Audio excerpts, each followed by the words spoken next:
अपघात प्रकरणातील त्या 2 डॉक्टरांचा वैद्यकीय परवाना रद्द करा, पोलिसांचे पत्र. पुणे.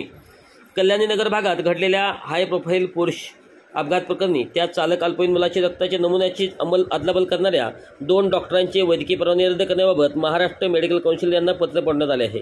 नुकताच पुणे पोलिसांनी येरवड पोलीस ठाण्यातील तत्कालीन 2 पोलीस अधिकाऱ्यांना पोलीस खात्यातून बडतर्फ करण्याचा प्रस्ताव देखील पाठवला आहे. त्यानंतर आता हे मोठं पाऊल पोलिसांनी उचललं आहे. यामुळे शहरात मोठी खळबळ उडाली आहे. कल्याणनगरमध्ये 19 मे रोजी मध्यरात्री पबमधून पार्टी करून परतताना धनिकाच्या अल्पवयीन पुत्राने वेगाने गाडी चालवत आलिशान भरधाव कारने दुचाकीवरील इंजिनियर तरुण तरुणांना उडवले होते.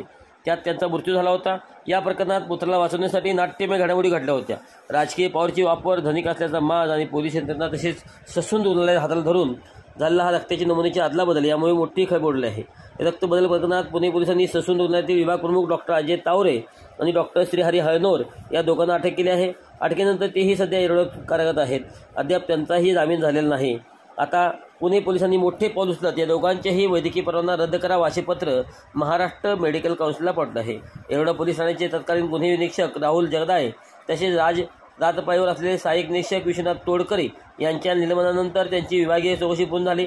नंतर त्यांना पोलीस खात्यातून बडतर्फ करण्याचा प्रस्ताव पोलीस महासंचालक कार्यालयाकडे पाठवण्यात आला आहे. अधिकाऱ्यांना बडतर्फ करा, पोलिसांकडून प्रस्ताव दाखल. कल्याणनगर येथील हाय प्रोफाईल तसेच राज्यभरात गाजलेल्या पोर्शे अपघात प्रकरणात निलंबित करण्यात आलेल्या तत्कालीन पोलीस निरीक्षकासह 2 अधिकाऱ्यांना पोलीस दलातून बडतर्फ करण्याचा प्रस्ताव पुणे पोलिसांनी पोलीस महासंचालक कार्यालयाकडे पाठवला आहे, अशी माहिती पोलीस आयुक्त अमितेश कुमार यांनी दिली आहे. त्यापूर्वी त्यांना कर्तव्यात कसूर केल्याप्रकरणी 24 मे रोजी निलंबित करण्यात आले होते. पोलीस निरीक्षक राहुल जगदाळे तसेच सहाय्यक निरीक्षक विश्वनाथ तोडकरे असे प्रस्ताव पाठवलेल्या 2 अधिकाऱ्यांची नावे आहेत.